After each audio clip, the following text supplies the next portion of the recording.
Hello everybody, I'm Blake Burnett, and I'm here to talk to you about a web application that was developed by Medallion Technologies for Water Company of America. And this website runs on the data center at Water Company of America, and it's intended to make the field crews more productive by allowing them to look up accounts on their own. So we'll get started here by registering. So if you click register from the drop down menu, you'll see place to enter a username.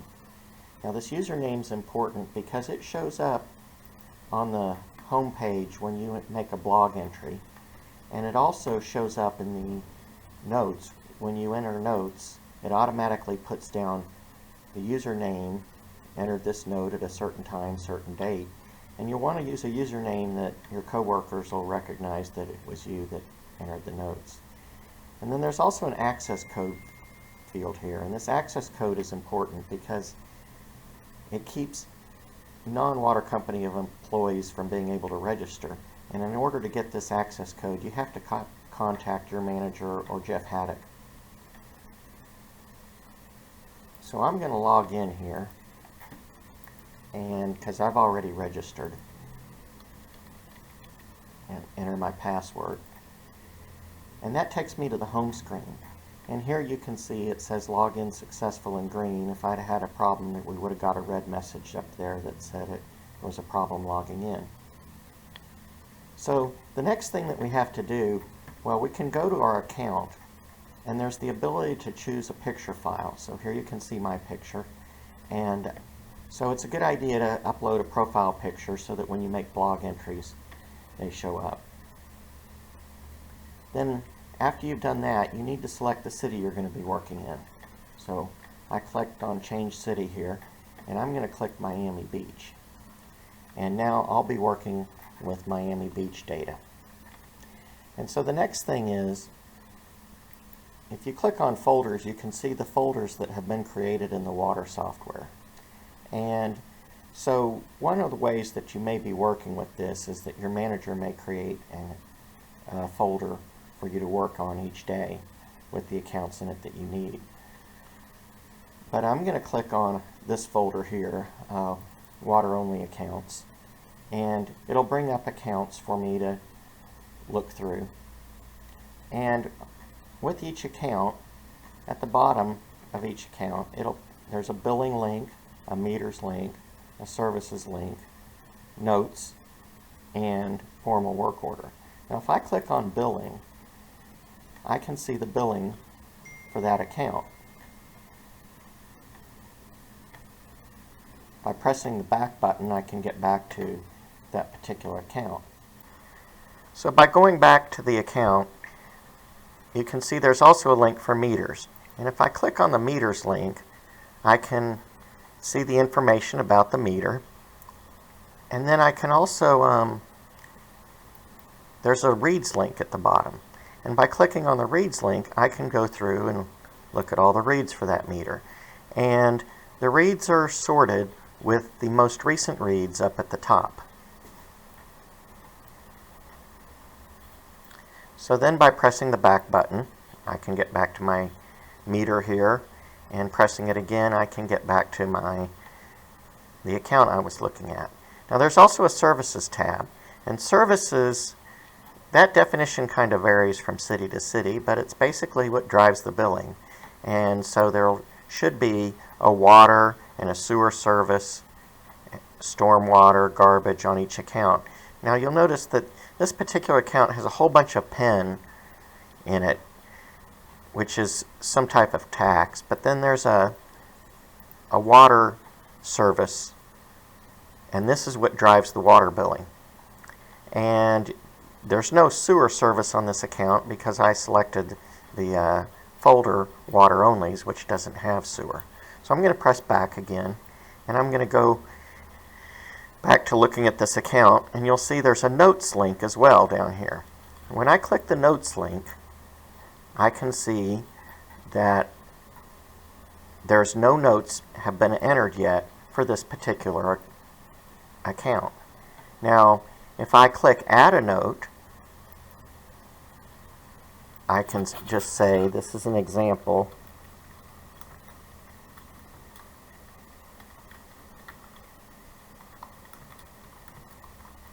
of entering a note. And I'm going to click Save Notes. But you can see it automatically put my username in here into the notes. So now I've saved the notes for this location. But there's also a link here called Add to the Daily Work folder. And what this is for is if you stumble across an account out in the field and you want to make notes about it, and then you want to put it in a folder so that your manager or you, when you get back to the office, can find that same account, by clicking Add to the Daily Work folder, then it gets added to a folder, and then later you can go find that account in that folder. So if I come over here to Folders and I go to Daily Work, and today's June 19th, 2020, I click on this folder, I can find the account that I put into the folder. And this is the account right here that we just added to the folder. So the next thing we're going to talk about is the Search tab. And the Search tab allows you to look up accounts by location, by meter information, or by the address. So I'm going to go here to an account, and I'm just going to copy the prem number here for this account. This is the location ID. So if I come over here and put in that location ID, and I don't know why it pasted that at the beginning, but I'm going to do a search for that location ID. You can see that it brings up that location ID. And then another thing that's important to notice here is this is the house number, or this is the house number for in Miami Beach. It's called street number for the address, and then the name of the street is actually Shore. And if you look at the whole address, there's the street number and there's the street name, but then there's also a suffix here. Okay, when you're doing a search for an address in the system, you don't put in the suffix or the prefix for the street name. So if I come over here, let's go back, and so that was 1020 Shore. So I'm going to come over here and I'm going to put in an address 1020 and a street name Shore, and do a search for that. It found that particular account for me. Then another thing that's important to remember on this is, so you have a meter serial number here, but we also have an auxiliary meter number, and this varies from city to city. So this is configurable when we set up a city, because some cities like Salt Lake uses MXU number as a common way of finding the meters. They print the MXU number on the meters. In New Orleans, it's called device ID. So if you're in the city of New Orleans, this field searches the device ID. And it varies from city to city. The next feature we're going to talk about is the Google Maps feature. And this is a very powerful feature, and it was added to give the field crews the ability to see the billing of the buildings around them. Also, that you can see meters that are around you. What you do is you zoom in on the city that you're in, and it's important to know which city you're in. Make sure that the city setting is correct on the main menu. Here, I'll go back and do that real quick. So I'm going to click Change City. I'm going to click Miami Beach, and then I'm going to click the Maps again. And you can see it brought me back to the starting position for that city. Now, I'm going to zoom in down here into this kind of commercial area over here. And up here at the top you can see the zoom level. So as I zoom in and out, you'll see that zoom level change up in the upper left corner. And then when I click, if I click at zoom level 19, nothing happens. If I click at zoom level 20, I get the information put on the buildings for how much they're paying in water and sewer last month. Also the storm water's on here, so you can see the storm water's in green, the sewer's in orange, and the water's in blue. And fire will be in red, so up here you can see fire. Now these little windows that appear, you can click on this X and close them, and that's important because sometimes, like right here, you can see there's one on top of another one and I want to see that other one.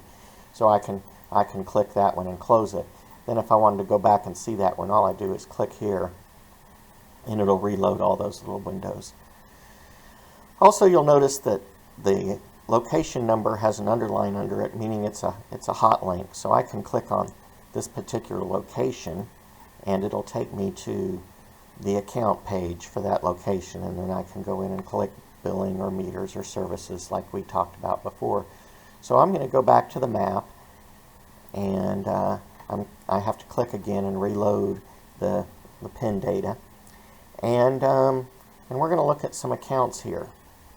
And you can see sometimes in one location there'll be multiple accounts and they'll get pretty busy. This particular one over here has 4 accounts. One of them has stormwater and fire, and the other accounts just have water and sewer. And then there's a whole bunch of water meters under this one account right here at this location.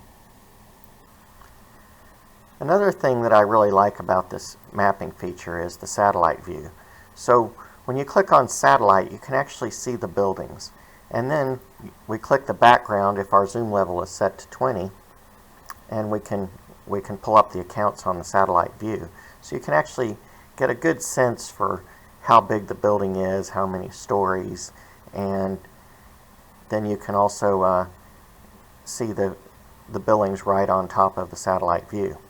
So, you know, one of the things that you might want to look for is greenery, and see if there's a sprinkler account on that particular building. Also, just comparing the size of the building to the amount it's being billed can be an indicator. So I panned over here to another area, and you can see we're in satellite view, but I'm going to switch back over to map view. And that can have its advantages when looking at accounts, so because you can kind of see the perimeter. And this particular spot caught my eye because if you notice going along here, this property here, you can see the outlines of the properties. This property here is paying $400 or $500 a month in stormwater. This property here is paying $450. This one's paying $322, and this particular one right here is paying $74. So you can't tell me that makes sense. Now, their water billings and sewer billings are lower here too, but still, it sure seems like for the size of property, since storm is based off impervious square foot, that this particular one is being underbilled compared to the others. So of course, if I wanted to look at this later, this is the storm account. Remember, what I would do is I'd click on the account, and then I'd go to notes, and then I would go to the add to the daily work folder. Well, first I'd create a note and tell Juan that he ought to take a look at this, and then I'd click add to the daily work folder, and Juan can bring that one up as and look at it in more detail, or go take a look at the property. So I think we covered all the features of WatersWeb. The only thing we didn't talk about is the new post link right here, which allows you to add a post to the blog that's on the home page. So if there's something you want to let other people in the company know about, or anything you learn about this software that you might be helpful to others, you can go ahead and post it there. And just remember, everybody in the company can see what you post here. So I'm Blake Burnett, and I hope you enjoyed this video. I hope it's helpful to you guys, and I will be posting other videos to my YouTube channel, so be sure and check it out. And if you like this video, be sure and like it, and you can contact me through my YouTube channel. Thank you.